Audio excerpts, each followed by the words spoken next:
Welcome to Profiles in Eccentricity, a show about weirdos. With your hosts, John Fahey, Aaron Peter, and Matt Brousseau.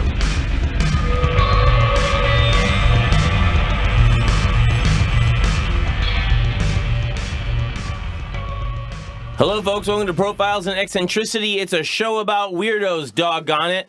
My name is John Fahey. Joining me, the eternally gorgeous boy under the sun, Mr. Aaron Joseph Pita. How are you, Aaron? That's me. That is you. And I'm doing all right. You look fantastic. Thank you so much. I didn't shower today, but the sun shines on me nevertheless. Always, always. You know who is the sun and light of my life? Wow. Tell me who. He's to my right. Yep.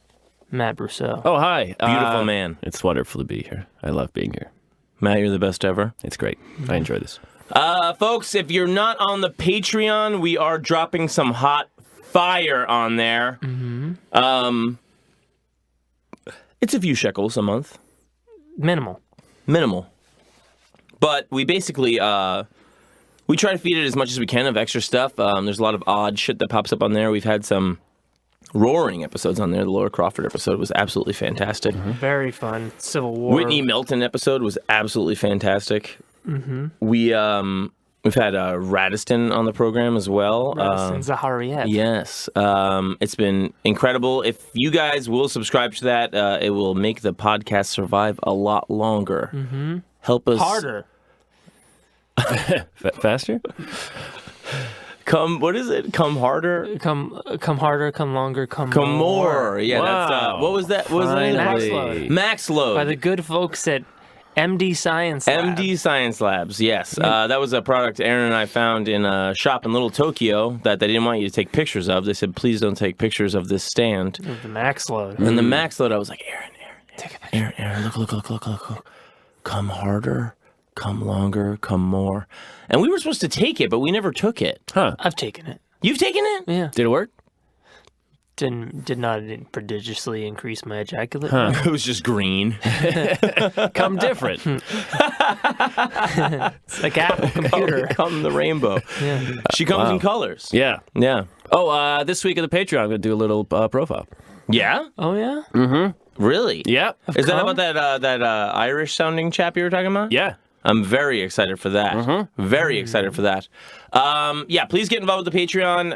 It helps us survive, and you'll get some fancy merch out of it as well. Mm-hmm. But right now, a very special treat we're so rarely graced with, a profile from the most beautiful man on earth, hands down. Mm-hmm. Hands up, hands down. up and down. Even if you got no hands. Arms up. This guy looks good. Mm-hmm. Aaron, you got some shit for me. I know the name of the character. I haven't looked anything into it because I've been dying to hear you grace me with the story of. I want to talk about maybe the greatest loser in the history of basketball. Really? Pistol Pete Maravich. Wow. He was maybe like the original Great White Hope. Really? For basketball. And he never really achieved the true greatness that he was projected. Right. They gave him a nickname before he did anything. Right. He was bred for this. I mean, he later in his life he would call himself as a youth a basketball android. And to learn a little bit to know Pete, you kind of have to know his dad. His dad was Press Maravich. His dad's name was Press. Was that short for anything? No, his name was Petar, Petar Maravich, and he was the son of Serbian immigrants. Mm-hmm. Lived in Aliquippa, Pennsylvania, which is like this coal town, and Press. Didn't even graduate high school proper, had a lot of odd jobs, and he played quote unquote professional basketball. But back in these days, basketball was a very new sport by the time when Press got into it. I mean, they didn't have backboards were not regulation. It was all peach baskets. Yeah, it literally was peach Short baskets. Jewish men in peach baskets. What kind of era was that? Are we talking about? Like 1920s. Okay. And 10s. Yeah. Basketball was invented by Naismith in 18, I want to say 85. Sure. Go to Springfield, Massachusetts. Check out the Hall of Fame. Oh. Yeah, it's the only thing to see in Springfield. So when Press was playing like backboards, or like maybe it had a backboard, maybe it didn't, and the hoop size are different, the regulation height wasn't set. So, but Press became a quote unquote professional, traveling around barnstorming, just kind of attracting crowds, and he was very, very good. He was also like a visionary of the sport.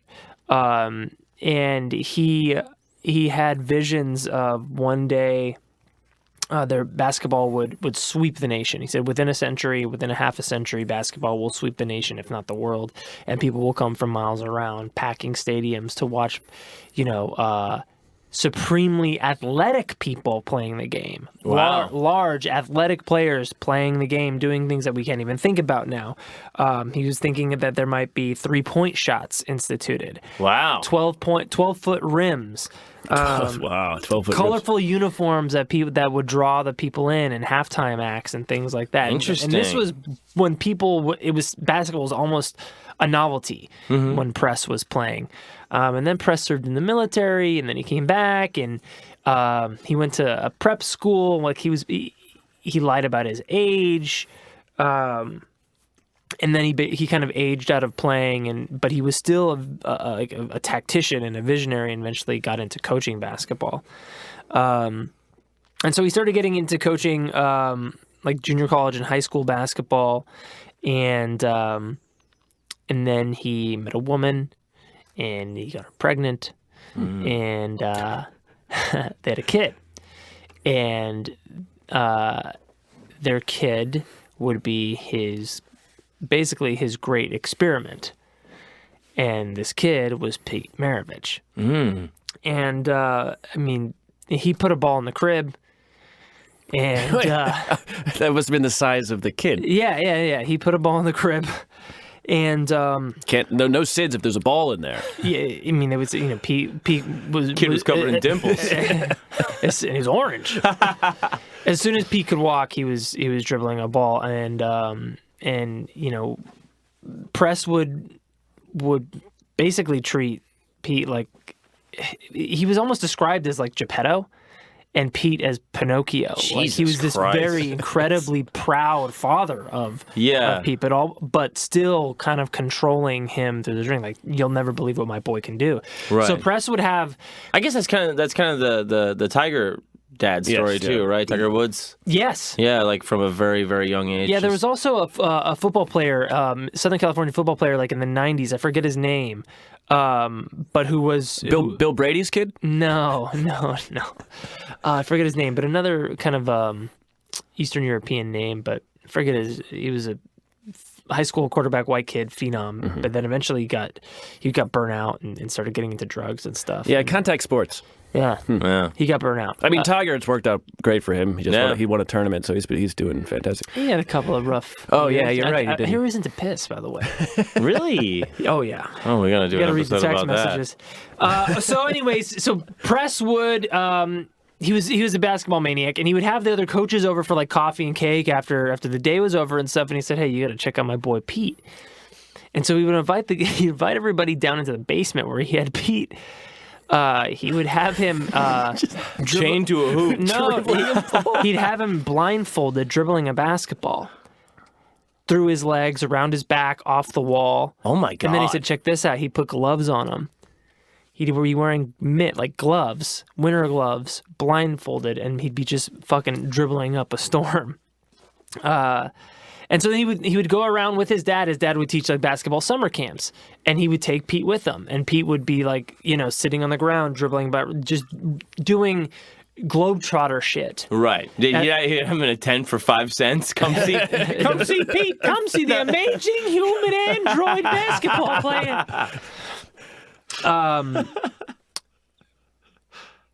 So then Press would do stuff to kind of like mind fuck Pete into like falling in love with the game of basketball. So like he got him to play football. And Pete was a slight kid. He was skinny, but he was lanky and a decent athlete.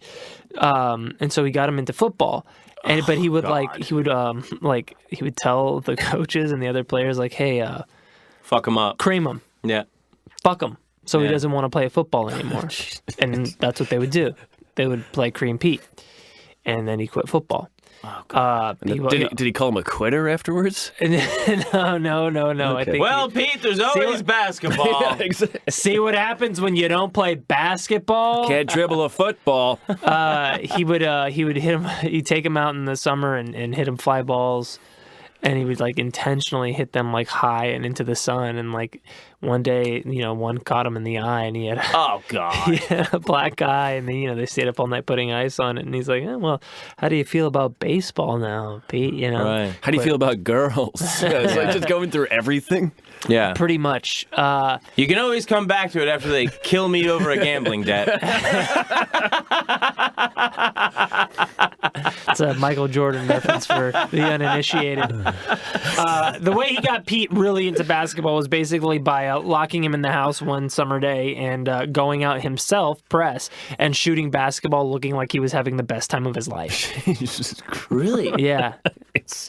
Yeah, he mind fucked him into loving it. It works. It did work. Dude, what an agenda to have with your child. Yeah. Like, Despite this, they had a good, quote unquote, good relationship. They really did love each other. right. Yeah. But it is very much like I'm gonna treat you. You're an extension of me. Like in the book I read, Pistol, like they really do kind of play up. There's this whole like kind of like father son, God and Jesus dynamic that they had between them. Right. Because he was almost like he was his father. He was an extension of his father, and not he was serving a greater purpose. He would go on to be a basketball ambassador, and not even really have anything of his own. Right. Like I said, a basketball. That's what I kind of mean is like, it's like, what takes first place is my son the basketball player or my son, and it seems like There was no difference. Yeah. Yeah. It had repercussions in the family too. 'Cause his mom was a depressive and an alcoholic, and everything revolved around them. Mm-hmm. He had a brother too. He had a brother. It was actually kind of a half brother from another marriage, but Press raised him as his own son. Mm-hmm. Took his name and everything, Ronnie, and like Ronnie went to Vietnam and came back all fucked up. Right. And in the meantime, like this was later on in his life when Pete was becoming like a bona fide superstar, and it superseded everything else about the family. Right. So, anyways, basketball and the pursuit of basketball greatness was the all consuming. Like he would have Pete hang from door frames to stretch him out. He was a really, really skinny, slight kid. Like I said, they go to the doctor, and the doctor would be like, Pete, don't turn sideways when I'm talking to you. I might lose you. Right. He had really skinny. Good Dr. Negan. Yeah. They try to fatten him up, like giving him like raw egg milkshakes and feeding him Ovaltine and shit, and he just really liked eating candy. And he was running around. He was playing basketball all the time. All the time. He would sneak into gyms with his buddy. Like they'd break into gyms just so they could play. Yeah. He was playing with black kids a lot one time that you weren't allowed to really do that. Mm-hmm. And he would get like comparisons to Elvis because of his being white, playing a black man's style of basketball, right, which I'll get into later. But like I said, he was really tall and skinny. They didn't make any... there wasn't like enough elastic in socks to stick around his skinny-ass legs, so he would wear these really floppy gray socks that eventually kind of became his trademark.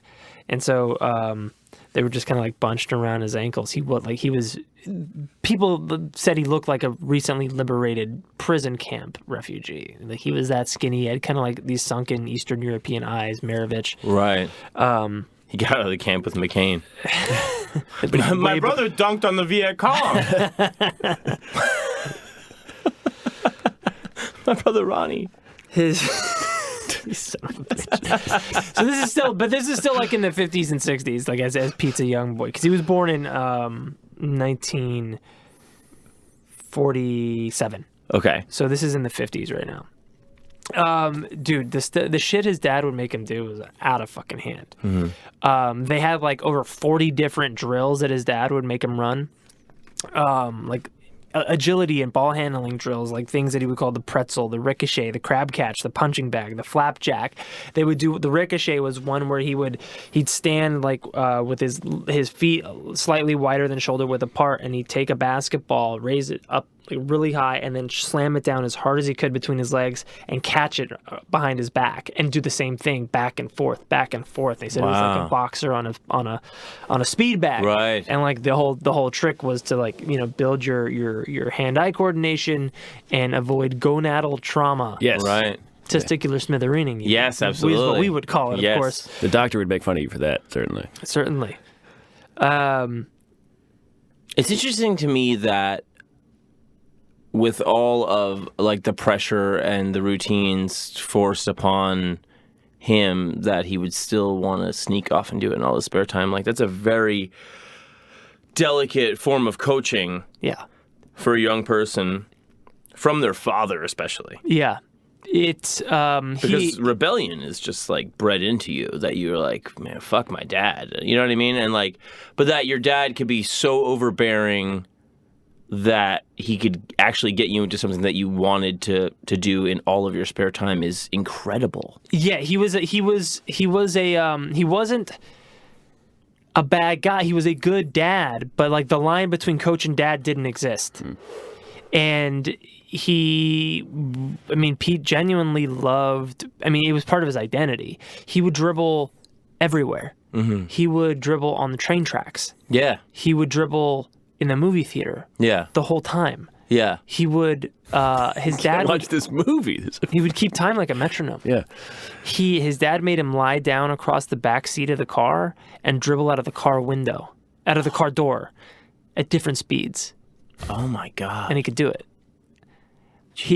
One day, he was at like the drugstore with some kids, like where you get in a phosphate or whatever you get back in the day. Yeah. And some kid bet him that he couldn't spin a ball on his finger for an hour for $5. So he does it. He starts spinning the ball on his finger. And when his index finger starts to get red and blister and bleed, the kid's like laughing, getting ready to count his money. And Pete switches to the other finger. Yeah. And then he switches to his ring finger. Mm-hmm. And then to his pinky. And when that one starts to bleed, he switches to his thumb. Damn. And then he switches to his knuckles. And then he switches to the other hand. And does it all over again. Oh my God. And he did it for an hour. Yeah. And he won the $5. And he said, I got my $5, but it cost me $15 to fix my fingers, so don't do that. Right. Jesus Christ. He would go to bed with the ball, practicing his shooting motion until he fell asleep. And he would repeat to himself like a mantra. He would fingertip control, backspin, follow through. Fingertip control, backspin, follow through, just falling asleep on his bed, shooting. And one night, it was like a driving rainstorm, and he woke up in the middle of the night, and he broke out of his room, barefoot, like basically in his underwear, and went out with his basketball on his backyard court, and dribbled around in the rain until he basically had like an ecstatic moment. And he like raised the ball to the sky and like shouted out, in ecstasy. And he's like, I knew that if I could dribble here, I could dribble anywhere. And playing basketball wouldn't be a problem for me. And this was like 12 or something. His dad's in the living room licking his chops. Yes. Good. Dude, that is fucking bananas. Yeah,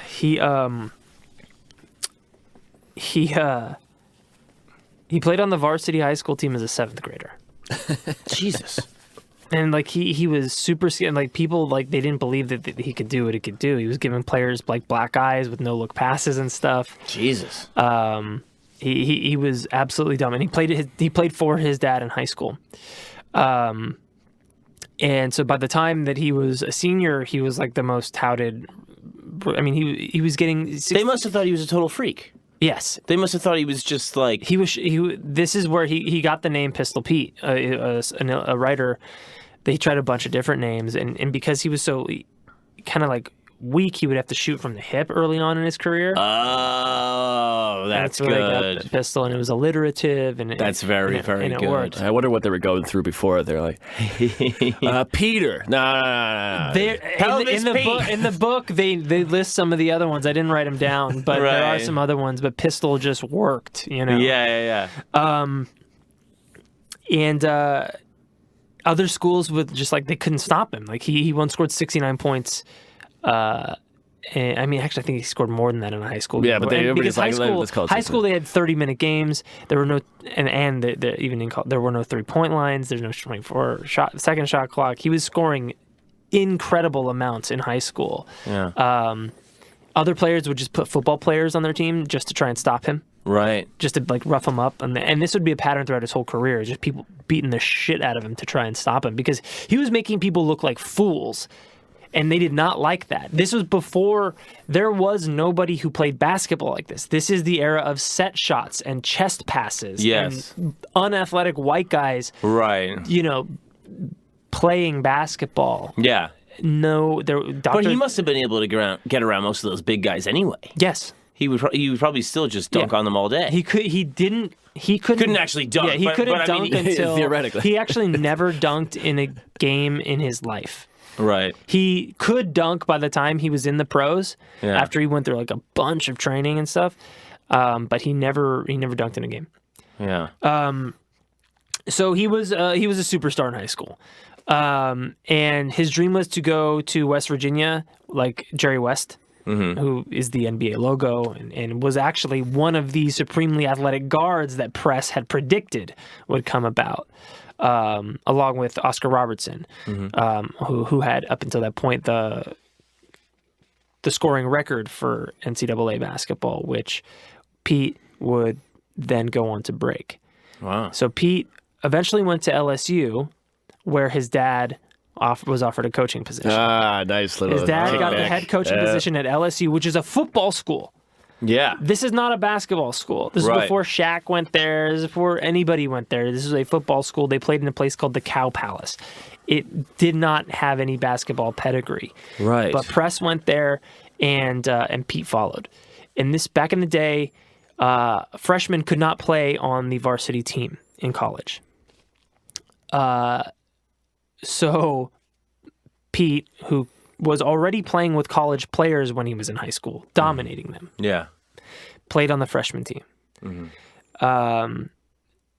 He was averaging like 50 points a game, 47 points a game as a freshman, playing other freshmen. James Carville, the Raging Cajun, was at LSU at the same time as Pistol Pete. Really? Yeah. And I love James one Carville. documentary. He's like, listen, man. 6,000 people would come watch Pistol Pete play for the freshman team. By the time the varsity came in, there were 600. Wow. They would pack the shit out of this Cow Palace to watch Pistol, and then they would leave. Yeah. And to watch the varsity, nobody gave a shit. Yeah. What was that Cow Palace? Because I've heard about it like doing like all kinds of different shit. The Cow Palace. Oh, they did everything there. They did like wrestling and stuff. rodeos. Yeah. They would have to leave for road games because they were doing rodeos and stuff. That was part of like like they couldn't. Right. It just wasn't a basketball thing. Later on, they would go on to build. They would go on to build an arena, and they called it the house that Pete built. Damn. I can't play. It's full of bulls. Yeah. He's dribbling through the bulls. And this is where like Showtime was born. Like he got the bite. He got addicted to putting on a show. Really? Yeah. But I imagine after the 10,000th time you've scored 30 points in 2 quarters and there's 6,000 people there to see you, you're like, I will play to the crowd now. Yes, that's exactly what happened. He learned his brand. Yeah. And it was frustrating for all the other like a lot of other people, but especially the other team. And also when you're not winning a lot. Yeah. As a freshman, he won a lot, but when he started playing varsity, the LSU was a better team than when he got there, but they weren't a winning team. They never went to the NCAA champion tournament. Period. Right. They came in 4th in the NIT by the time when he was a senior, but he. Was it? Excuse me, I'm sorry, real quick, but was it also tough for the teammates? Some of them. Right. Later on in the pros, yes. I mean, in college, everyone's just happy to play with Pistol Pete. Right. Yeah. That's and writing. I mean, he was a celebrity. Yeah. It also kind of builds them up too, I guess. You know, you're kind of like Joe Piscopo next to Eddie Murphy. Yeah. Hey, I'm here too. Yeah. His dad said Pete will make $1 million playing the game of basketball. In one game, he took an elbow to the eyebrow, gashed open. He left, went to the ER. He came back, didn't even bother to say hi to his team or coach, went straight to the scoring table, checked in, and then went 12 for 12 from the free throw line and scored like 18 points in the final. Damn. In the second half. He owns every LSU record in points scored with 3,667. Scoring average, 44.2 points a game. It is an unbreakable college record. No one is even close. Really? This is before the 24-second shot clock. This is before three-point shots. Yeah. To do that now, all you would have to do is make 15 three-pointers a game every game for 3 years. Wow. It is an unbreakable record. That's amazing. The next person is 36 points a game. And then below that is like 34, and it's Oscar Robertson. No one will ever come close. He has the record in field goals attempted and made, and free throws attempted and made, season and consecutive games played. He was a 3-time unanimous All-American in college. Let's see. His averages in the 3 seasons he played as a varsity athlete at LSU are 43.8, 44.2, and 44.5. Jesus, wow. He had 50 points or more 28 times in college. I mean, and in that day and age, they were scoring like 80 points a game, maybe? Yes, maybe. The college games are, I think they're 48 minutes long. Not even 48 minutes long. What did he look like doing it? I mean, like, I know that's like a weird thing to say, but How, his style? It's like but I mean, that's a big part of sports is the look. Yeah. Right. I mean, was he just so fast around everybody? Yeah, nobody had ever seen anything like it. The closest thing was the Harlem Globetrotters. Yeah. In fact, when he graduated, he was offered a $1 million contract to be the first white Globetrotter. Wow. Wow. He instead passed that up, was the 3rd overall draft pick in the NBA, and signed the biggest contract in all of sports history, period, at that point. Really? $2 million. Oh, my God. Nobody had ever done anything like that. Jesus. During this whole time in college, though, he was a drinker. Now we're getting somewhere. Right, so Piss? his Exclusively piss. Now we're talking. Yeah. So his dad's not around now. This is the one part of his life his dad can't control. Right, and this is his rebellion. Because he was drinking to alleviate the pressure that was on him. Because nothing, like, you got to understand, your average is 45 points. If you score 40, you got to score 50 the next night to make up for it. Yeah. It was never enough for him. Or he drops a fork in the lunchroom. For press? No, for Pete. For Pete himself. I think Pete took the pressure off. He took Press's pressure and made it his own, right? There was very Right. little. I mean, Sure. Press was his very good. John. Press was his biggest fan. Yeah, and his biggest advocate. Like, don't point- foul Pete. Don't pull him out of the game. Right. The offense ran around Pete. Do you think at this point he had already done everything that Press wanted him to do? Kind of? Almost. Okay. Was there anything like? I mean, Press got his coaching job because of Pete.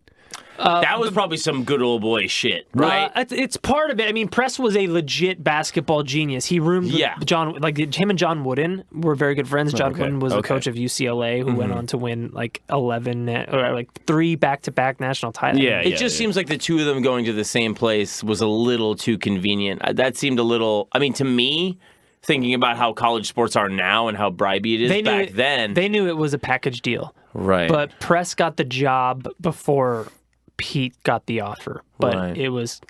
Well, plus they were just both amazing anyway. Yes, Press was a very, very, very good basketball mind. Yeah. Did his dad ever put that pressure on? So we need to fill the stands. If we're losing, the crowd's not as happy. Would he ever take that pressure from the stands and put it on his son? No, that was all Pete. I mean, when Pete realized that he was selling tickets, he kind of made it his own thing, and that would go on to throughout his whole career. Was he put butts in seats. Yeah. Not banners on in halls. Right. Yeah, I mean, it's probably, similar to like the Mildred Burke thing where it's like, oh, people are really excited that I'm doing what I've always been doing. Right, not just this cool. person. But Yeah. now I'm kind of hooked on. Yes. You people get it. Yeah, I am doing good. Yeah. You appreciate me for being myself and maybe in a different way. Even in his pro career, he would even go and ask people like, did they like it? Did they like what I did? Like Yeah. he needed that affirmation and accolade. Like he just lived for it. When he was in college, he was on the cover of Time and Newsweek, Life magazine, Sports Illustrated did a cover story on him. Wow. Woody Jenkins, country music singer, wrote a song called "The Ballad of Pistol Pete." After Pete died, Bob Dylan wrote a song that was inspired by him. Wow. He had this one move in a game, and he did it a couple times, but the first time he did it... College game? In a college game, yeah. Where he would dribble, and he would kind of move his hand or one free hand around the ball, almost like a magic trick. And he got called for traveling. And he yelled at the ref because he was a little bit of a... he was a prima donna because he was the coach's son, and he got all this special treatment all the time. And he would say, "How can you make that call? You've never even seen that move." Yeah. And they would go, but they had to go back and look at the tape, and they're like, "Yeah, you're fucking probably right." Yeah. Announcers would only want to call the game with other experienced announcers because if they had younger guys, they would be speechless. They didn't know what to say. Oh my with God. all the moves he was doing. Yeah, he would do between the leg, behind the back bounce passes with English on them to catch guys and in stride on the fast break. Little Joey's shell shocked. Bring in old Merle. Yeah, I need somebody who's seen things. He's at it again. Get me a WW1 vet. But understandable. Yeah. How do I even describe what's going on? Right. You needed. There were no words yet to describe it. Yeah. Right. What's the point of the seasoned pro to explain sports if we're seeing a thing that's never happened in that sport before? Yeah. But that is the thing. The weight of the radio announcer to witnessing a sport's first. Yes. So, folks, he kind of, the ball is floating, and his hand's moving around. He's cast a spell on the ball. He's the looking ball's one aloft. way. I guess the ref says he's traveling, but I don't see his feet moving. He's actually 40 feet away from the ball. If you could see this now. He's spitting up. But yeah, really, what a fucking responsibility to have to describe to these people. And that was the thing. A lot of times people be like, "Oh my God, folks. Oh, we are seeing something new here." Oh, there was some dude in the stands one time. Pete did this bounce pass that had English on it, so it looked like it went one way and then went the other. And some dude, it had a revival atmosphere. This guy got up and said, "I sees you, Pete. I sees you." People would freak the fuck out. It's a religion, yeah. Yeah, it did have that atmosphere to it. There was a Tulane game. They were at Tulane, and it was packed to the brim. It was 6,000. It's a regional battle. 6,000. Yes, it was 6,000 Tulane fans. They took up all the available space. They all left Believers that night. They all gave him a standing ovation. Amazing, including the opposing fans. Everyone except the Tulane bench. Amazing. Yeah. One of his teammates, he would do something every couple of games, he'd do something that even his teammates had never seen before. Who, they were practicing with him all the time. They say, "Hey, Pete, how come I never saw you practice that one?" He said, "Oh, sure I have, lots of times." And he would say, "When?" He would go, "In my head." Whoa. So he's working on another level. Yeah, the ball was just an extension of him, right. and he would go on to release these video series called Homework Basketball with all these little basketball drills, and I had them as a kid, yeah, and they were great. Were they helpful? Because sometimes people are so good at something that they don't know how to explain it. They were very good. They're very good videos. I think it is that it's playing an instrument. Yeah.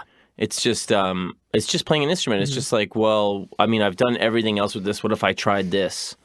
And what if I tried this? And it was improvisational. Yeah. And his dad would describe him kind of as an improvisational basketball artist. Right. I mean, you got a couple of things to play with. You have fucking like gravity. You have the bounce of the ball. You have what you can do with it, and the other people around and you. the other people around you, and like all that stuff. So like, there's these couple of variables, and you're like, I've been fucking around with this ball since it's been in my crib. Yeah. What am I going to do next with it? Yeah. But sometimes what separates those people is to explain it to people who would have no concept of how you got there is another skill. Right. Because you're able to break down how you got there. Some people are so good at things naturally, they can't teach you because it just came so naturally. Right. They can't break down the steps of how they got there. He was not a born athlete. Like I said, he was very gangly. He struggled to put on weight. By the time he got to the pros, he was 6'5", not even 200 pounds. But he was just so determined and so versed with the ball that it made up for his lack of true athleticism. And he would later go on to be a very good speaker and very articulate guy. He was so singularly obsessed with basketball and so full of anxiety over the pressure to perform as a young man that he was kind of awkward and didn't have much of a personality. But later on he would get it. But like I said, he was a partier. Like he made his dad buy him a car. And he got like this really cool like Pontiac GTX or something, and he crashed it a couple times drunk. Was he dribbling at the time? just out of his mouth. No, officer, no, I was dribbling. Have you seen these new Pontiacs? They're weird. He was alternatively described as having like a hollow leg and not being able to hold his booze. It was weird. He just didn't know when to stop. Right. Like I said, his mom was an alcoholic too and a depressive, so he was dealing with a lot. Yeah. I mean, I think she might have been depressed about the sound of the ball on the ceiling all night long. Jesus fucking or the fact that her husband was paying attention to the kid only focused. Yeah. I'm going to enroll him in football. Please don't! I'm going to enroll him in football to teach him he likes basketball. Press! Shut up! I can't hear the ball! His practice socks would get stolen so often that he had to start washing them himself. Making them bigger. Oh yeah. It'd make them more floppy. Yeah, people started wearing their socks like that. They get sacks of fan mail. I'm dressing like shit in college. Sacks of fan mail. Yeah. He was a phenomenon. And how much was this also at the same time? I'm sorry to interrupt you a million times. No. How much at the same time is this building up just college basketball in general? Yes, he is responsible for it. Really? Yes. And because TV was coming around. Yeah, it's perfect storm. And there was no better ambassador to making basketball, especially coming from the South, and a white guy. I mean, that's just insane. This is football country. Yes. And he was making it a thing down there. He was making basketball. The SEC was not a basketball conference. Right. Until after he left. Yeah. There's a story where they went down to Daytona. I think it was Daytona Beach one time. Him and some of his college buddies, and they went on the boardwalk, and they were trying to go pick up some honeys. And there was one of these carny folks with one of those trick basketball stands. Oh no! Yeah, like the hoops. The hoop's too small. The ball's too big. It's smooth. It's lopsided. Right.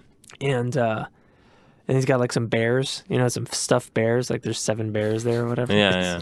And he's just like, well, I reckon I'll take a shot, And so he's like, give the man 50 cents, Bob. Give the man 50 cents. He misses the first shot, makes the second. He's like, well, give me my bear. He's like, no, you got to make 2 in a row. And he's like, oh yeah. So he's like, give him $1, John or Bob. And he nails 2 of them. Right, bang, bangs them out. Nothing but net. Yeah. And this is, have you ever seen these these basketball stands? They're not hoops. They're squish 'em. So it's like they look like they're fair hoops, but they're not. They're like 33% smaller, and the balls are a little bit bigger, and they're hard to grasp, and they're weighted wrong. There's no room for error. There's no room for error. He nails 2. The guy gives him the bear, and he looks at him, checks the ball. You should be losing, kid. Yeah, what the fuck? He's like, well, let me do it again. So he does it again, wins another bear. And that guy, The guy's like, you're not shooting again. He's like, well, what if I do it from back here? And he walks back 35 feet. And there's a crowd of 85 people standing around. And he bangs out 2 more, nothing but net. And the guy's like, what the fuck is going on? He's like, I'm going to do it again. And he does it again, but this time he starts like he's in a canoe. He's in the ocean. He starts doing his shit with the ball. He's spinning it on his finger through the legs, bounces it off his head, off his knee, and bangs out another 2. And he wins all the bears. And the guy's like, "Oh, that's Pistol Pete." Fuck, he didn't know. Wow. Yeah. That Carney has a story for a lifetime. Now he's got 7 bears. What's he doing with those? Hey, he's shooting them in the trash cans. He's giving them to the honeys. Oh yeah, that's right. So whenever Nicely he wasn't done. playing basketball, he was like pretty much like getting drunk, pissing at frat parties, picking fights with Marines, crashing his car drunk. One night at a bar, he like a couple of his buddies had already left. But he was hanging out and he got in this booth with this girl and started flirting up with her. And then he kind of like realized things were wrong. And so as he's leaving, he basically gets jumped by this chick's 2 biker buddies. One knocks him on the back of the head with a billy club. He's bleeding on his back in the parking lot, and the girl comes up to him, like kneels next to him and starts laughing and puts a gun in his mouth. And she goes, "Pistol Pete, huh?" What? And he says that all I remember thinking in that moment was, "Please pull the trigger." What? Yeah. He was just this is like he's starting to be he's starting to get tired of being Pistol Pete. But is he starting to get tired of Pistol Pete, the person, or because it seems like basketball, everything but basketball, is awful. But basketball is great. Yes. But everything when he's not playing basketball, Yeah. he does not know what to do. Yes, that's right. But I think even then, just that the minor relief that basketball gives is still. It's still never enough. Yeah. He can never score enough. He would still like lament the missed shots. He'd go over the games in his head of all the shots that he missed. And he's still in college? Yes. Jesus Christ. It's fucking like 2021. I mean, yeah. I guess that's also kind of the time where you just put that kind of pressure on yourself too, though. True. You know, like Yeah. you're kind of not really. I mean, like, in your 20s, you're like, nothing's enough. Right. It's not really until your 30s you're like, I'm fine. Exactly. Exactly. Like I said, his mom was all sorts of fucked up. She'd be in and out of the hospital getting shock treatments. She'd hide vodka and vinegar bottles and stuff. Smart. Yeah, but Chugging all that Heinz malt vinegar? she loves that vinegar. What the hell's wrong? Can't even smell it. It's not even wine anymore. It's not even. Like I said about his scoring was all before his college scoring was all before the advent of the 3-point line. One of the people on the staff at LSU went back and rewatched all the games and charts. Oh, and added the points? Yeah, if there was a 3-point line, he would be averaging 57 points a game. Oh my God. He'd made 13 3-pointers a game. Jesus. Yeah, he'd knock out 35-point shots all the time. The guy was like a combination of like Steve Nash and Steph Curry. Yeah, because Curry does that thing where he walks over half court and he basically can take 2 steps and make a shot. So he's extended. You can't defend him because you're playing where you think you're supposed to play. And so I imagine that was part of. People would back up because there was no 3-point line. Go ahead and shoot it, and he would, and then he'd make it. Yeah, for 2 points. You can watch highlights of him on YouTube. People put these reels together, and it's 50 years old by now. A lot of his college stuff, so we're used to seeing a lot of those moves and people doing it more athletically. But some of it is still captivating. Like he he'd bump it off his elbow and his wrist, and he'd find the guy and he'd put English on it, and he would do these no looks that are just like it would leave guys just like falling over. Yeah, it was really incredible. No, I mean a lot of that old sports stuff was like, I mean, I think I probably told you before, I didn't understand until I saw the 30 for 30 on OJ about his football career and what made him so special, and then I saw the clips and I was like, he's running sideways full speed. yeah, like it's fucking, Pac-Man. Yeah. Like, I was just like, I couldn't believe what I was seeing, you know? Like, a lot of that shit is, I mean, it's like watching Pryor stand-up. Yeah. How did he do it so good so far back then? Yeah. And the most imitated stand-up of all time is still as fresh today as it was then. And Yeah. it's still unique, Yeah. even though a ton of people ripped him off. Yeah. Some guys just get, like, Kubrick is another one of those guys, and Pryor, of course. Like, here's somebody who was so ahead of their time that they're still imitated and they're still relevant and they're still tough to beat. And still untouchable. Yeah. Well, they're still ahead of their time that they've been copied, and it's still modern. Yes. Yeah. They've been copied for the last 30 years. And the copies are stale. Yeah. Yes. But the original is not. Yeah. Yes. Yeah, it's incredible. So Pete was He's bottoming him out, kind of. He's getting. Yeah, he's like, fuck, is this really everything that I want? And now, what kind of year is this in college? This is getting his senior year. Okay.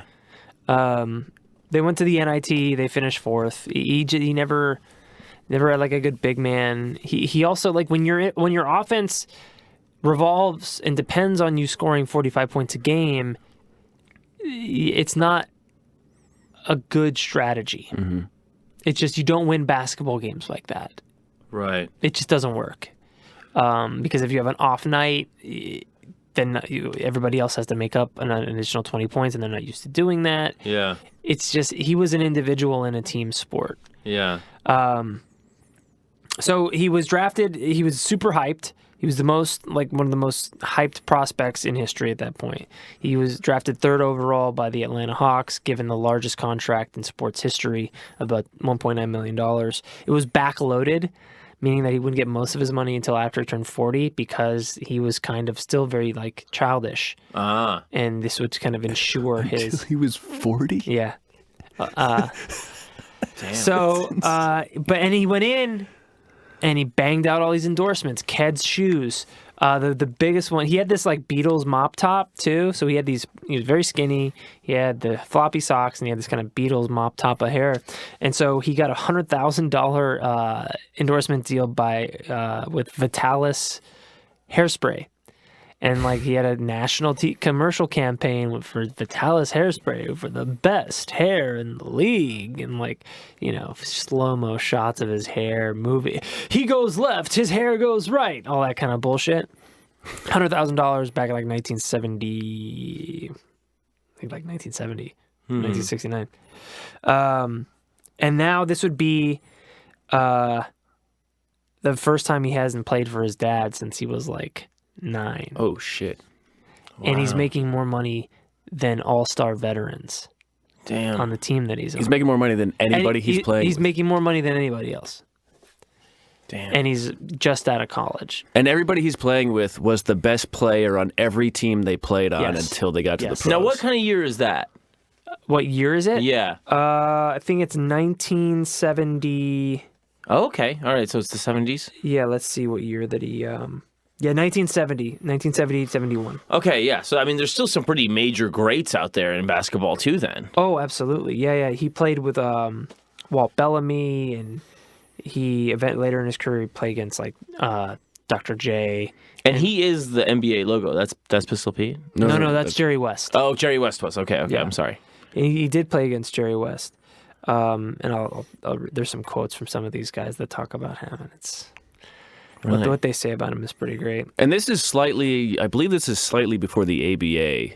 Merger, right. So there was the ABA at the time. In fact, they courted him to sign with them. He turned down an offer from the Cougars of the ABA. And I think Dr. J was still in the ABA at the time. Right. And then he would later go Before play. they merged, yeah.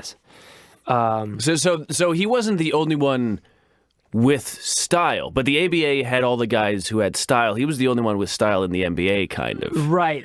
And still, nobody was doing what he was doing. Right. Dr. J was dunking. Dr. J was aerial, Yeah. and Pistol was with the ball. Yeah. But Dr. J is another one, an incredible basketball player. Mm-hmm. No one had ever seen anything like him.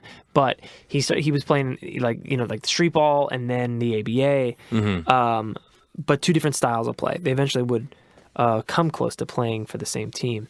So he would hit, like, in his first season, now he's this kind of prima donna, college phenom in the big leagues now, in the pros. and he's known as a hot dog. And he would go, like the first time he went to Philly to play the Sixers, one fan had a sign that said, "Hey, Pistol, why do hot dogs cost $1 million in Atlanta but 35 cents in Philly?" And he took it all very personally. You know, one thing that his dad did not teach him about basketball was how to lose and how to take criticism. Because as hard as his dad was always very proud and very supportive of Pete. Like, he ran the offense through him. Yeah, take 50 shots a game. Go ahead. That's how many people have the Philly public broke, huh? They really Not are. Bill Burr, baby. Yeah, but I mean, Jesus Christ. It's like a city famous for being so... At least they didn't hit him with a battery. You know? I don't think they didn't have them. They didn't have batteries then.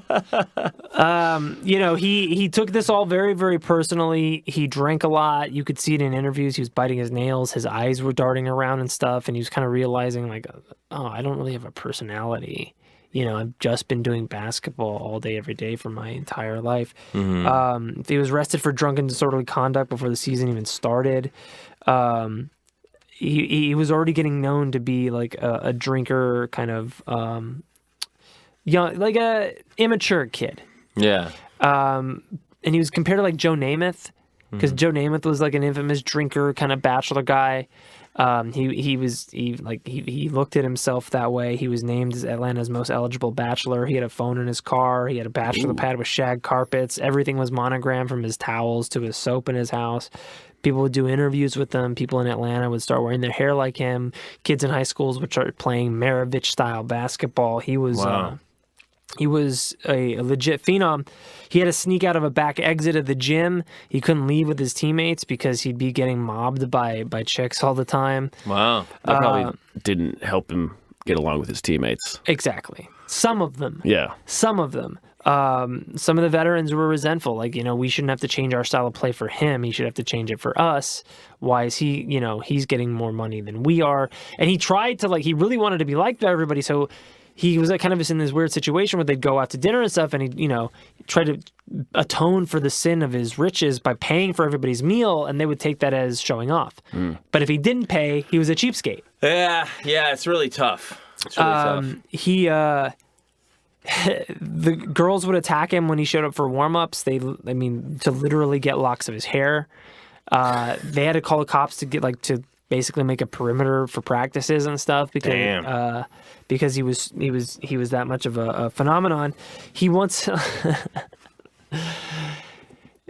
there's a few times where, like, he'd be in a hotel room with a girl, and, like, a phone would ring and his buddy would answer for him. It's like, "Yeah, it's this lady's husband." She says, "Husband, I'm separated." And then a car with two dudes would show up, and they'd have to jump out of a second-story window.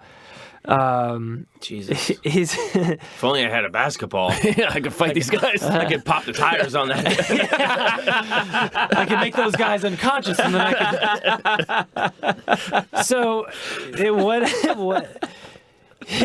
some of his, like, other, you know, as was the style of the time, you know, he had a mustache and this kind of floppy hair. Some of his other white teammates would basically just pretend to be him. Oh, hell yeah. Because girls wouldn't know. They don't know what Pistol Pete I play for the Hawks. Like, are you Pistol Pete? Yeah! Reminds me of the Max Weinberg thing where he's saying, "Don't worry, girls, Bruce Springsteen will be over soon," and he just walks in backwards with a handkerchief in his pocket. I'm going. That's exactly what happened. Yeah, I play for the Dallas Hawks. But I mean, that's totally. I mean, I get it. He would lament to some of his teammates, like, "Oh man, I don't know what to do here. I mean, I meet all these girls, and when I tell them I'm Pistol Pete Maravich, they go, 'No, you're not Pistol Pete. I've already been with Pistol Pete.'"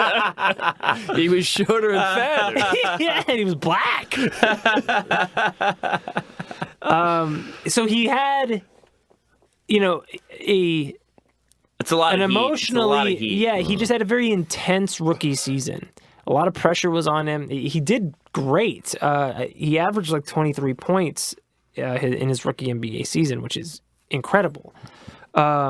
Very few players have done that. He never really learned to make any friends. Like I said, he was making a lot of money. still his teammates were resenting him. They eventually started like ghosting him on the court, like fast breaks. They wouldn't give him the ball, and he would stop taking shots, and there was just kind of this contentious relationship with his team. He eventually like snapped one night. He got super lit up at the Playboy Towers in Chicago, and like he started calling some of his teammates black people. Oh no! And this is a guy who is not racist. Right, Like, right. He But grew up. was in he this- doing this like on TV or? No. He's just one night, like at 4 a.m, he like got out of a cab, threw his wallet at the cab guy, and like, he was just like bitching about the situation in the hotel. And like out of the elevator comes Walt Bellamy, who's like this 6'11" giant center on their team, who's like the coolest dude. And he just kind of like he jumped on his back, started like speaking in tongues, and then he's just like, "I hate all you black people. I hate all you." And he was like, Pete. Somebody get this motherfucker back to his room. Was he Like, just drinking, or was? Yeah, he was there- just drinking. Really? Wow. Yeah, just drinking. As far as we know, there was never any mention of like cocaine or anything like that, Chop. as they call it. Yes. As only we call it.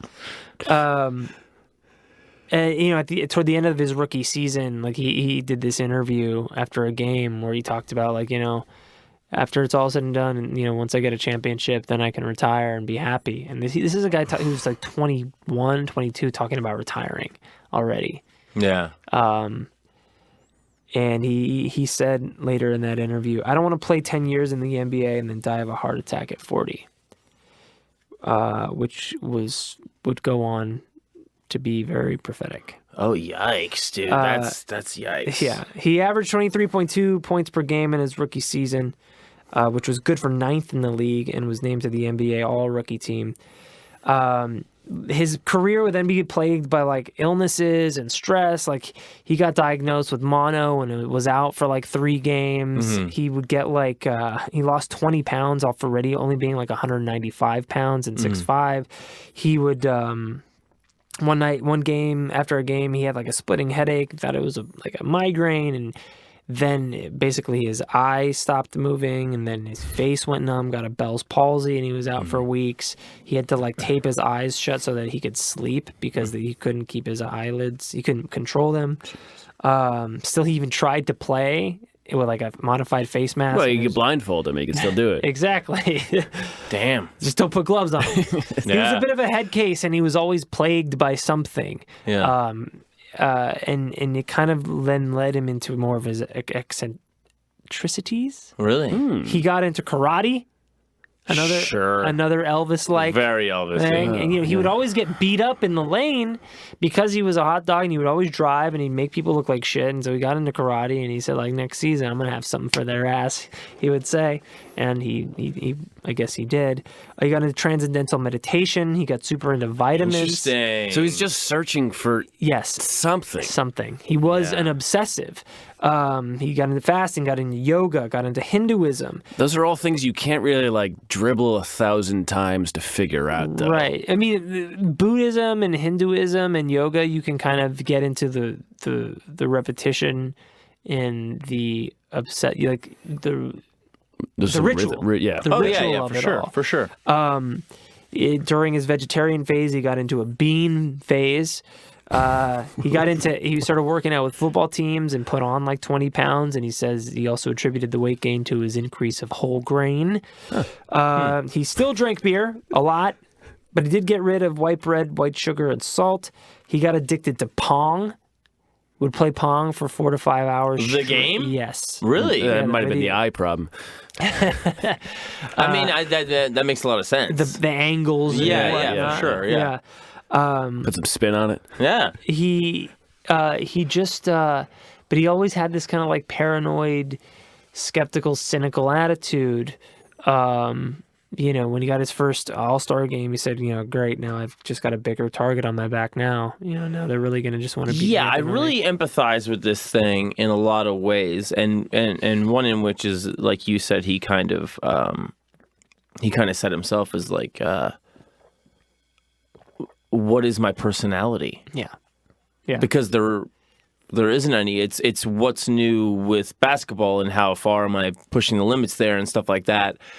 And then, it kind of becomes like, the Dirk Diggler thing. Like, I've got the big dick, and now what do? Yeah. I buy stuff. Right. I buy stuff, and I show it to people. Look what I got. And that's what he did. And that's what he did. And then it's like, it's also, I really understand the idea, and like we have a much different view of it now because of the internet and stuff, and we have a much different idea of how to deal with fame because we've grown up with celebrities. We've seen that trajectory. We've seen the trajectory of what happens, but you have to empathize with people that are growing up and wanting to do good, and not understanding that the public doesn't always get it. Right. You would think there's one of me, there's 6,000 of them. If they decide they don't like something, of course they're right. Right. Of course they're right. Yeah. So you could become obsessed with that and give that way too much power over you. Yeah. He did. Yeah, and people need to remember that it's a big thing. There's a lot of people that want to do good, and they want to do good by everybody. Yeah. But when it comes to fame, a lot of times you just can't. You're fucked. Yes. And you can't, and we all kind of know that because now. the negative voices are always louder. And they're the ones you pay attention to. Like that's the thing on for people who are comedians or celebrities. Don't read the Twitter. Don't read the YouTube comments. Don't read them. Don't read the comments. They're never good. Yeah, exactly. Because people just like stuff and they move on. But people that are shitty don't move on. Don't, and they make a comment. Yes. Even if it's porn. I can't wait to talk about that in Patreon. Very, very nice. But I mean, it's just I really, really do feel like this kid that is kind of like shut in alone, having nothing but one thing, and doing it extensively. Yeah. And just being like, okay, well. Who am I? Right. I'm getting all the things that I wanted. Yeah. I'm going to be the first player to make $1 million playing basketball. I was. I'm a superstar. I'm dominant. I'm getting 20 points a game. Okay. And he's also in this time where there was no, there's no framework to judge this by. This is the very beginning of the NBA becoming the powerhouse of entertainment that it is. Yes. And TV being the entertainment platform the world revolves around. So he didn't have anything to kind of go off of here. Right. Yeah. And now it's a trite trajectory. The star who becomes disillusioned with the fame and all that stuff. Right. You've got a million people that can tell you how to handle it. And you can hire nobody someone back then. Right. Now you can hire someone who will manage you through all of those steps, and they're probably Nike. Right. But if you're an athlete back then getting interviewed, you would probably answer earnestly instead of what athletes do now, where they're like, "We tried and it was good, and we tried and it was bad." Like they just say like the most rudimentary things. But back then, you would just be like, "Somebody came up to me with some questions, so I answered them." Right. As honestly as I could. Exactly. Yeah. It happened, and he. To his detriment, that's what he did. They didn't have media coaching back then, right? So like. He would talk about retiring as a rookie or a second-year guy. He talked about retiring and leaving the league and not wanting to play for 10 years and die of a heart attack at 40. And there's a famous one when I think he was like 25 or 26, where he talked in a halftime interview. We talked about UFOs and believing in aliens and UFOs. He painted on the roof of his condo, "Take me." Oh God. Oh my God. Yeah. He so pull the trigger. Take me. Yeah. He also like kind of played, he started to become this kind of, not a villain figure, but anti-hero. He's a heel of sorts. Yeah, heel, yeah. And so Sith. Good. So he started playing it up. Like, he talked, so what do you want to do after basketball? I was like, I don't know. I think maybe just move to Hollywood and play, villain in movies since I'm already one here. He wore a necklace, a pendant that said "Me First." He started playing into I'm a showboat. Okay, here, I'll be what you want me to be. Ooh, interesting. He turned heel. Yeah. I like it. So basketball, he doesn't know what to do because basketball isn't doing it anymore. Right, and basketball ended up being so much more than just playing the game. Yeah. All of a sudden, there's so much more to just playing basketball. There's the press. There's the fans. There's the business of it. There's the endorsement. The teammates who are maybe they are better than you. Yeah. Yeah, I mean, his first year he was, and the second year he wasn't the leading scorer on the team. He made some. He did make some other players better. Yeah. I just feel like that there's so much of that in sport, and I'm always like, don't interview these guys. How about some mystery? How about leave them alone because they didn't go into public speaking. Right. Well, they went into sport. Now that's part of it is you go through mandatory media coaching and you. I know, but it's such bullshit. Like, leave them the fuck alone. You know, Sure. Talk to the coaches. Sure, even them, they're not even in it for fucking public speaking. Right. They're there to fucking coach a sport. But I'm always like. Well, they do Really? they do a halftime interview with a coach running off the field, and the coach is like, "Yeah, I'm not going to tell you what we're going to do to fix the problem because they're they're happy watching." watching. There's whole 24-hour networks devoted to this shit where people are like, "Man, it sucked today." Yeah, it's crazy. It's ridiculous. Yeah, it's so ridiculous. But people want it. They do. Yeah. They do. And then they get shit they don't like. And then they judge them. They And then blame they them. and then they, like, how dare you be an imperfect human being? Right, and the not New York product Post that is like wants you. ripping you a new one, and like you're like, fuck it, like people saying like I'm not a role model. Yes, you're not. I love that. I love that too. I It's just remember when Dennis Rodman was playing and he's dressing up like a fucking freaky ass woman and shit and signing books. I loved it. Yeah. yeah, I yeah, love it. Yes, give me fucking weirdos. yeah. I mean, it does make you appreciate people like LeBron James, who like has a sterling record and is fucking so smart and so articulate and a good business person, and also maybe the greatest basketball players ever played.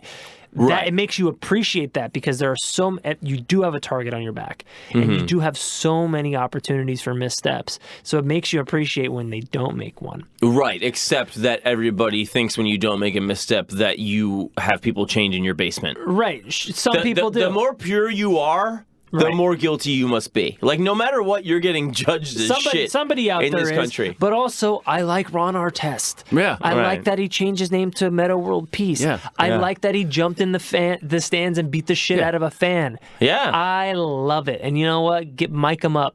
Yeah, Yeah. Mic him up because that's maybe more entertaining than his play right now or ever was. Right. Yeah. I So- mean, and how entertaining, how celebrated is it in a way when the Boston Bruins fought the fans in the Garden in New York, and yet when Ron Artest does it, all of a sudden it's a bad thing. Yes, exactly. Oh, yeah, I mean, ridiculous. It changed the NBA. Absolutely. That's for God. Yeah, they all had to wear suits afterwards. Yeah, but the NBA is it was then and it is now still the best run sports organization. I mean, and they still they found a way to make it better even after that fiasco. Yeah, it helps to have Stephen Curry and Yes.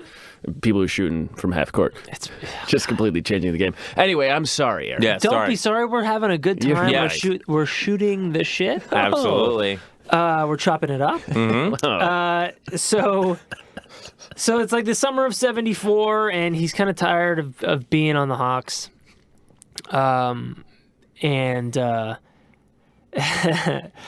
There is they get this new GM. What's his name? Pat Williams. And they're like, we need to put some more butts in seats because you're kind of you're not doing it the way you used to, Pete. Right? We need to put some more butts in seats. And they get this guy Pat Williams, and he was well known in the promotion game for halftime acts like Victor the Wrestling Bear. Oh, great. And He could have been in World War II. yeah, he's a veteran. Little Arlene. Little Arlene was a 109-pound girl who would eat 77 hot dogs, 21 pizzas, and 19 Cokes during the halftime of a Sixers game. That's a halftime show. My God. Pat Williams even took suggestions from the players on how to increase, Yeah. attendance. Hype. The only player to answer was Pete, who said, "Show Deep Throat at halftime." Isn't that great? That's really good. That's really good. He's over there meditating. He comes out of a trance. Play the movie about the girl with the clitoris in her throat. So he basically gets He's tired of being on the Hawks. The Hawks are tired of him. Some of the players are like, get rid of him, right? And so there's an expansion team, and they're going to be in New Orleans, and they've expressed interest in Pete. And they're looking for someone to generate excitement among their new fans. And again, this is in Louisiana, Sure. where he's already built a name for himself. Of course. So they named themselves the Jazz. That's right. Yeah, it was actually The New Orleans the Jazz. perfect name until They moved to Utah. Yes. Right. But it was the Until they perfect moved to the name. whitest city. It was the perfect name for them. It Yes. was the perfect name for the city, and the perfect name for the style of basketball that Pete played, which was Right. this very, orchestrated, improvisational, exciting black style of basketball. Yeah. And so Taken over by a white man. They called They called it the Louisiana Purchase because the Hawks. Of course they did. The Hawks got. The Jazz traded 2 players and 4 draft picks to Atlanta for 1 player. Wow. And the Hawks did a lot better after that. The Jazz got Pete. Then his mom shot herself while she was on the phone with Pete's brother. Ronnie? Wait, that wasn't part of the trade. No, it was not Okay. part of the trade. That was a bonus. That was the arbitration. To be named later. No, it was just part of a whirlwind year that Pete had. I'm so You're evil. bad, man. I'm sorry. I am really I'm bad. sorry. I'm depressed. I was in Nam. I called the wrong person. Yeah, this is.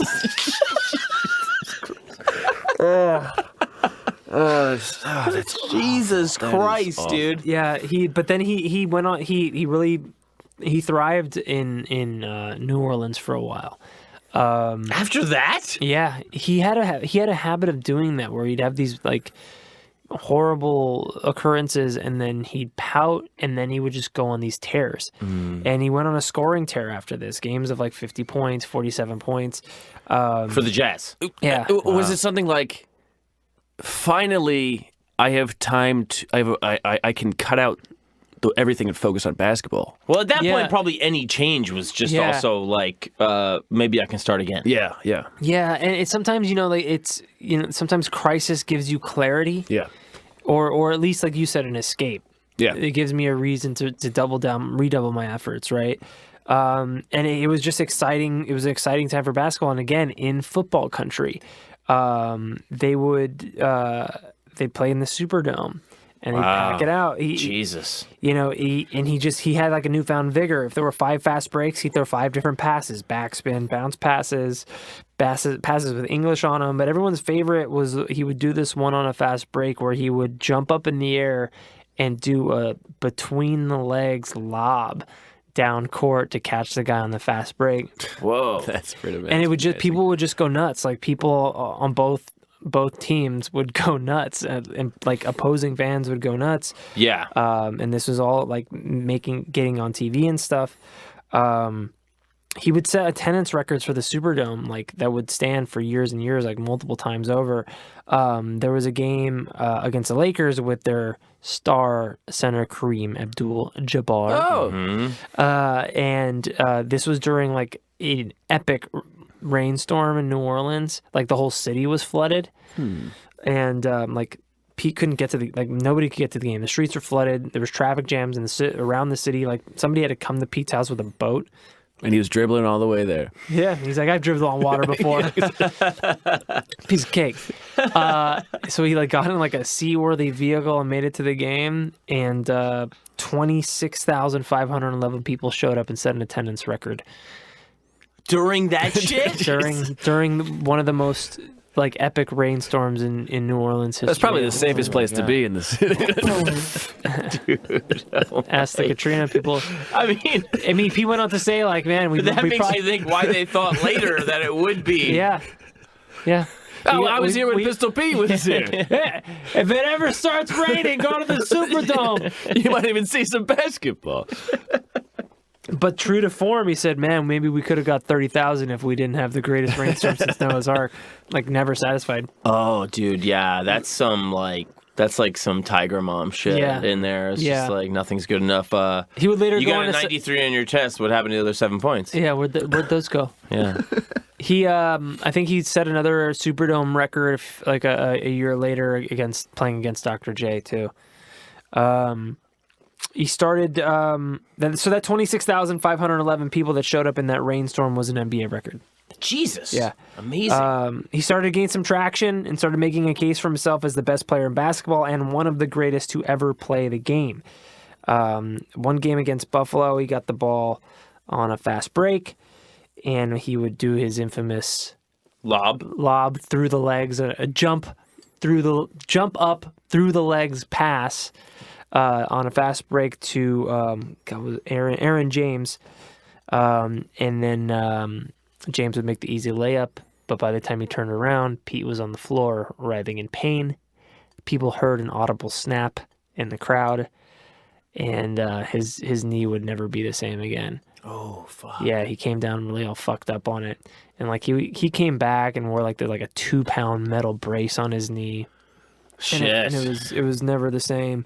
But he really got back into like weird like health food shit again, eating like fertilized eggs and goat's milk. Right. And he went on back to weird conspiracy stuff. Like, if it wasn't for the nutritional industrial complex and cornflakes and soda pop, the human lifespan would be 150. I plan to live to 100 years old. He started a movie in the off season. He then got traded to. They moved to Utah. The Jazz moved to Utah, which was not great for him. He did not want to be there, and he just started. He still had some great games. He would go on to score 68 points. He said it was the most points ever scored by a guard in an NBA basketball game until Kobe Bryant did 81. So at that point, he was number 3 most points scored in a game. That's a long fucking time. Mm-hmm. Yeah, it was a long. Wilt Chamberlain had the record with 100. Elgin Baylor had, I think, 72 or 76. Elgin Baylor actually was his coach for a couple of years, and they really got along together because he understood the mentality that Pete had, and he kind of let him have this. He's go ahead, Pete, shoot, Pete. But Pete scored 68 points in a game, and that record stood until. As far as most points scored by a guard in a game until Kobe did 81. But he's still 4th all time for most points scored in a game. Yeah, that's incredible. All with no 3-point shot. Right. So he starts to kind of flounder in the league a little bit. He's just tired. And at this point, I think he's 30. And Utah doesn't want him there. He doesn't want to be in Utah. So the Jazz waive him. And then there's this bidding war because he's still a draw. Yeah. He's not the guy he used to be, but he is still Pistol Pete. And so there is interest by the Philadelphia 76ers, who have Dr. J, who is a basketball god, whose play would complement very well to Pistols. Because you could just toss him the ball. Just throw it up and he'd get it, and they could both shoot, they could both pass. Mm-hmm. Dr. J was supremely athletic and charismatic. And then also the Celtics. And Red Auerbach was a fan of his. Mm-hmm. The Hall of Fame coach Red Auerbach said of Pete that some players defy gravity, Pete defies the laws of physics. Wow. And they would do videos and stuff together too. He was a really big fan of Pete's. The GM for Philly was this Pat Williams guy, the guy who traded him from Atlanta. Right. And he was really sure that he was going to get Pete because they still had a pretty decent relationship with each other. Huh. In fact, the New York Times posted a headline saying Pistol to sign with Philly. But the next day, it was released that he had signed with the Celtics, and the owner of the 76ers asked Pat Williams, how did you fuck this up? And he blamed it on an overzealous physician, because when Pete went to do his physical, the routine physical at Temple University, the doctor insisted on a digital rectal exam, and Pete was not into that. Right. No, I want an analog rectal exam. Yeah. I like to really feel it. I want to feel like the fingers in the room. So he went to play for the Celtics with a rookie by the name of Larry Bird. Ah, very nice, Aaron. Oh, they must have touched mustaches. Oh yeah, and who was also a great White Hope. Very, very great White Hope. And they also instituted the 3-point line this season. But Pete was not a superstar anymore at this point. He was going to be a role player. Larry Bird came hot out of college, and also Magic as well. But Larry Bird was, he was going to be the star of that team. There's a few other Hall of Famers that were on that team at the same time, but Pete was not playing as much. But he did shoot career 3-point percentage in the NBA, 66%, 10 for 15. Wow. But he got treated like shit by some of the other coaches, some of the other players, and he just basically said, I don't need this, and he retired. And the next year the Celtics won the title. Damn. Shit. Yeah. What was this, like 82, 83? No, I think this was 79. Oh shit. Yeah. Okay. So, Pete would go on to, struggle with kind of finding his purpose in life. He had a lot of money. He had his Porsche. He had a couple of kids. And one night in bed, he was just, racking his brain, and he said he heard the voice of God. He jumped up out of bed, asked Jackie, his wife, if she heard it. She said no, but he dedicated his life to Christ after that, became like a heavy-duty evangelical Christian. Not in the what we consider evangelical now, but in like I go out and I give my testimony and I preach my story to people, and I go around helping. And he was really heavy duty about that, and he never he cut down on his drinking. He really did look like shit though. For you go watch some of his homework basketball videos, and you can actually see like his testimony. You can see it on YouTube. He was a really persuasive speaker. It's a very, very good speech. He was very eloquent and really passionate about as far as getting people into Christianity. Yeah, and it is a moving speech. He talked about being a basketball android, and he talked about his relationship with the game and the searches that he always was engaged in, and it's a very powerful speech that he gives. He got his dad back into Christianity, and they would go and they would do basketball camps all over the country and world. They went to Israel. And in Israel... Oh, they tried pushing it there? Oh, noted basketball superpower. Well, you bring it back to the founders, Right. you know. You gotta... go back to the whole... Are you guys sure? But in Israel, his dad started peeing blood. Oh, no. And I mean, normally it's a holy thing. But... Yeah, is a stigmata? Is a pistigmata Pete? I think. yeah, I believe you did it. His father had prostate cancer.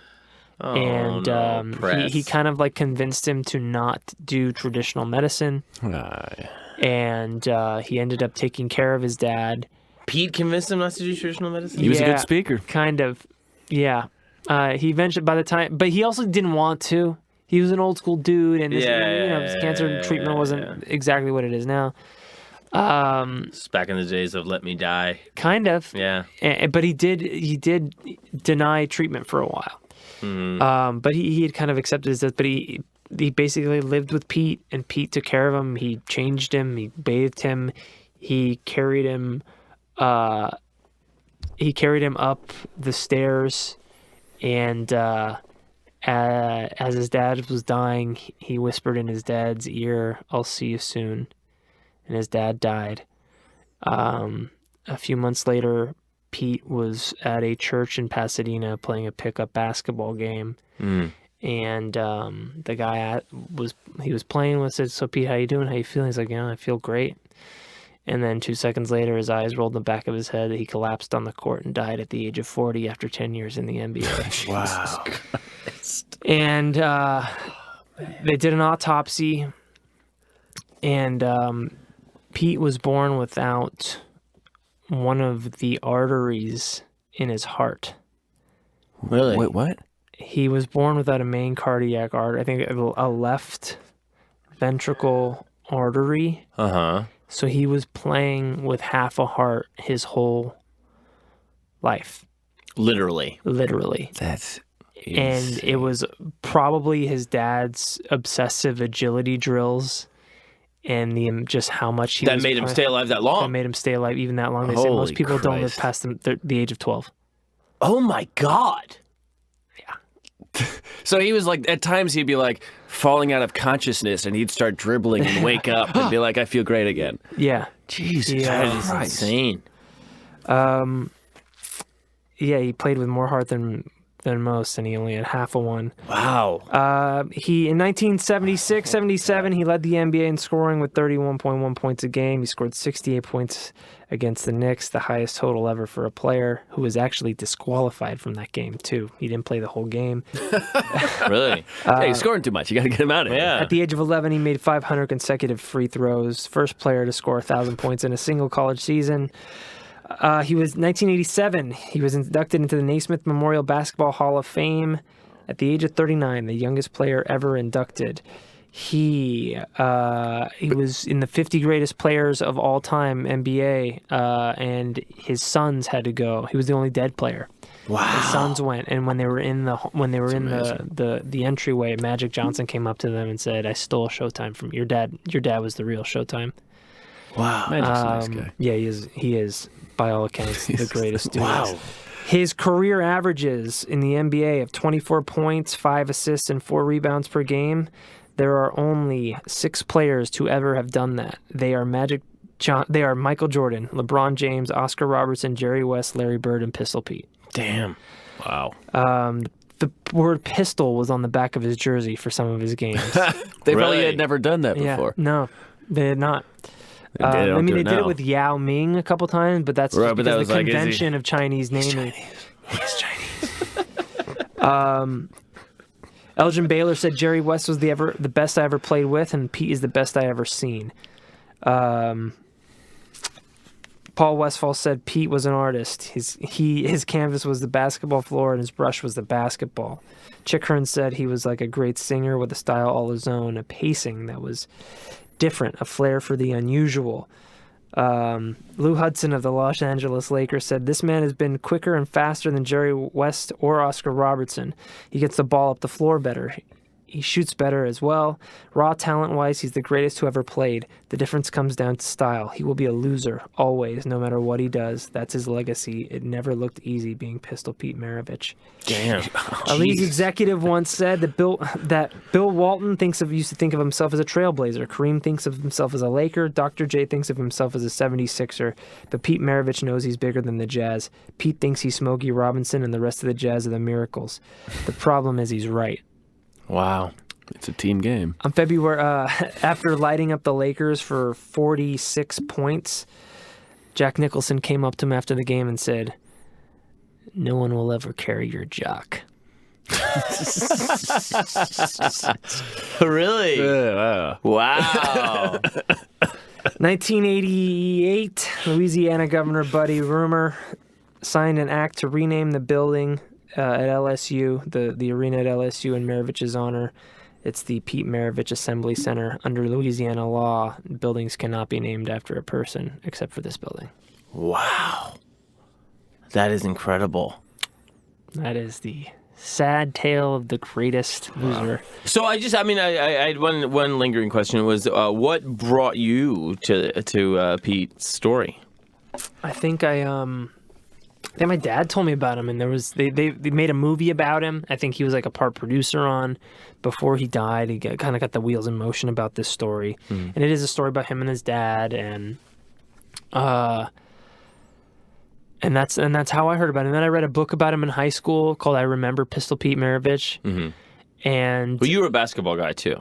I wasn't a basketball guy until I got into college. I didn't play basketball in high school. Oh, okay. But I got, like, I think when LeBron was getting hyped in high school, I got really into the NBA again. I was like, oh shit, the NBA is dope.